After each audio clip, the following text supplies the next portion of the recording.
Welcome to the West Virginia Legislature on the West Virginia Channel. I'm Beth Voorhees. The Senate is to reconvene at 3 o'clock this afternoon or sometime thereafter. The Senate Finance Committee met this afternoon. It discussed the 1% sales tax that was on the governor's call for this first extraordinary session of the 82nd West Virginia Legislature. Senator Mike Hall, the Senate Finance Chairman, made his case for that particular bill. Ultimately, it was amended to be just a 0.5% increase, not a 1% increase, just a 0.5% increase. After much discussion and debate, the bill failed 6 ayes to 10 nays. So that revenue enhancement measure is off the table in the Senate.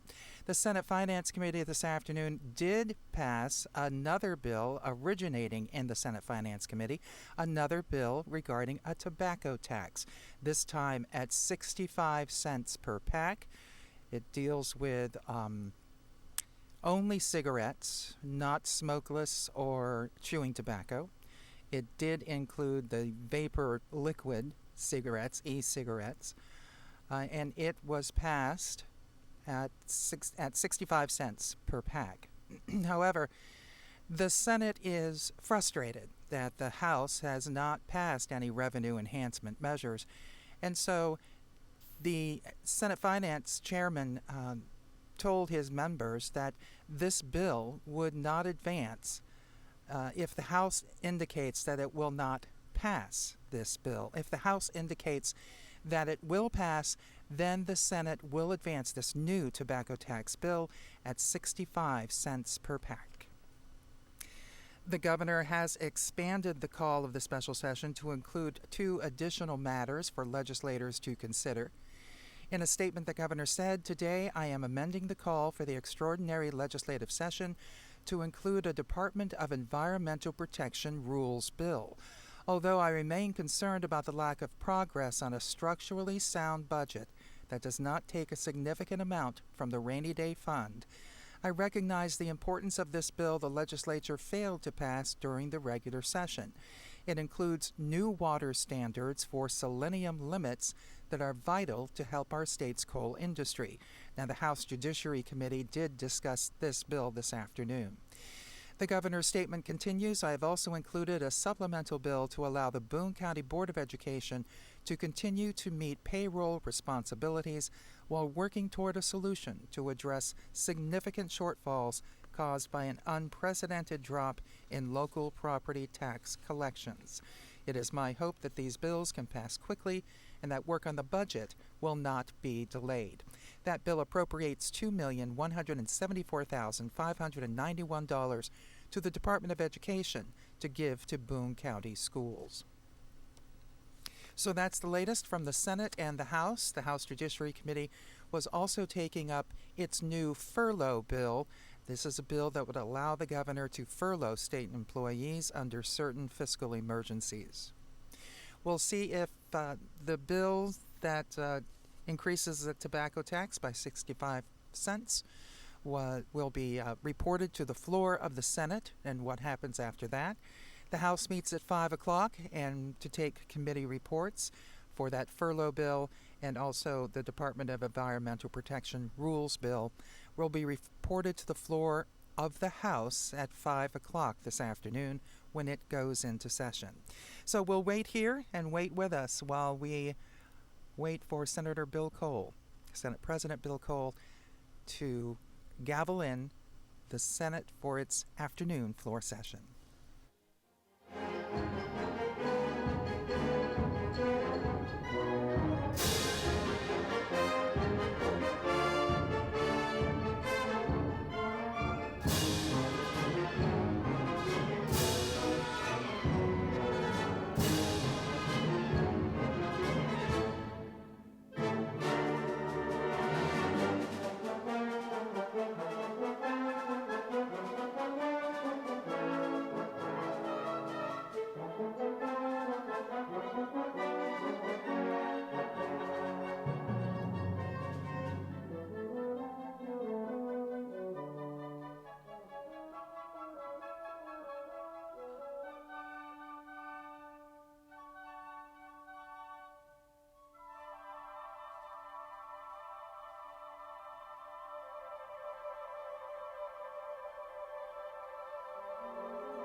Senate will come to order. The senator from Jackson. Thank you, Mr. President. I request unanimous consent to return to the sixth order of business. Is there objection? Chair hears none, so ordered. Introduction of bills. Senate Bill 1009 by Senators Cole, Mr. President, and Kessler by request of the Executive authorizing DEP to promulgate legislative rules. Bill be referred to the Committee on Judiciary. Introduction of guests. Remarks by members. Senator from Jefferson. Thank you, Mr. President. I rise with a heavy heart today to bring up an unfortunate subject that has arisen this week, and I wanted to bring it to your attention and talk about it here in the body. When I came to the Senate 20 years ago, and you know you and I are both leaving the Senate in a few months, and that makes it a particular hard reflection for me to have it end like this. The only senators that were in the body before I came were the senator from Wayne and the senator from Pleasants. I've been here a good while, seen a lot of things. But I have tremendous respect for this body. In fact, so much I wouldn't even walk in the chamber without a coat and tie on. I'd put my coat on if it was late in the evening to come in this chamber. And Mr. President, our former President of the Senate, now Governor Earl Ray Tomblin, stood at the same podium you did. And he had a saying that when he stood where you stand today and looked out across these Senate members, he didn't see Democrats or Republicans. He saw senators, West Virginia state senators. And I would hope that you have that same look upon this Senate body. But sadly, yesterday, I saw something that I wanted to bring to your attention in the body. It was an email that was sent out by your Judiciary Chairman. And it refers to the budget situation becoming a political football and makes false statements that the Democrats are the reason for this, the Democrats don't want to fully fund PEI, the Democrats remain opposed to funding PEI and want to see the government shut down, quote unquote. That went out to a number of teachers in Morgan County, and one of them posted it. So it's on the internet. That's how I saw it. It wasn't any secret thing. Mr. President, that made me very sad to see this body rip at itself over partisan lines. I can't remember a time when that's happened. You know you have a very slim majority here with 18-16, and that's worked well. Sometimes you win, sometimes you lose. But this is a different natured item. To have those types of accusations go out to people back in the Eastern Panhandle that don't know whether they're true or false is not a good reflection on your Judiciary Chair, nor is it on you, Mr. President, nor is it on this Senate that I deeply love. So I wanted to bring that to your attention, and maybe you can help all of us control that to the degree you can. I know tempers have flared. We're, 2.5 weeks of being here, but let's not do this. I ask you, as I part this Senate, it may be some of the last days I spend on this Senate floor, let's not do this. Thank you, Mr. President. Further remarks by members. Further remarks. Miscellaneous business. Senator from Jackson. Thank you, Mr. President. Subject to announcements, I move the Senate stand adjourned until 10 a.m. tomorrow morning, and I do request the yeas and nays. Are there announcements?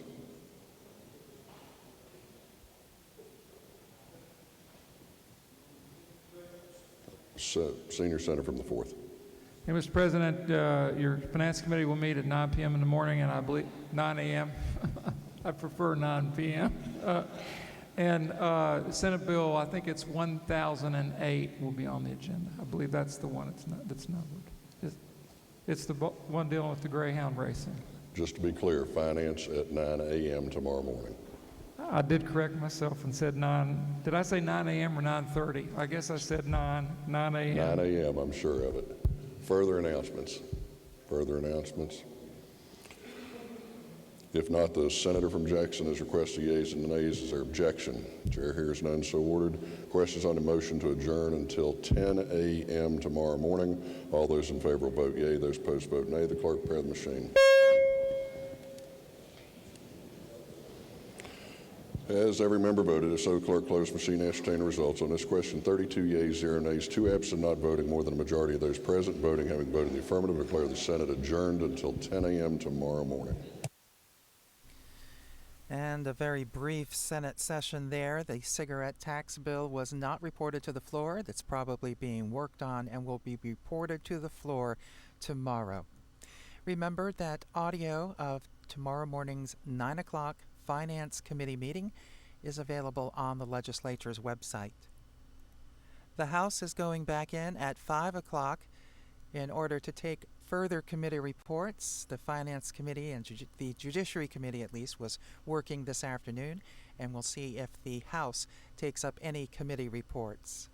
For now, though, we'll see you at 5. For now, though, I'm Beth Voorhees for the West Virginia Channel, a service of West Virginia Public Broadcasting.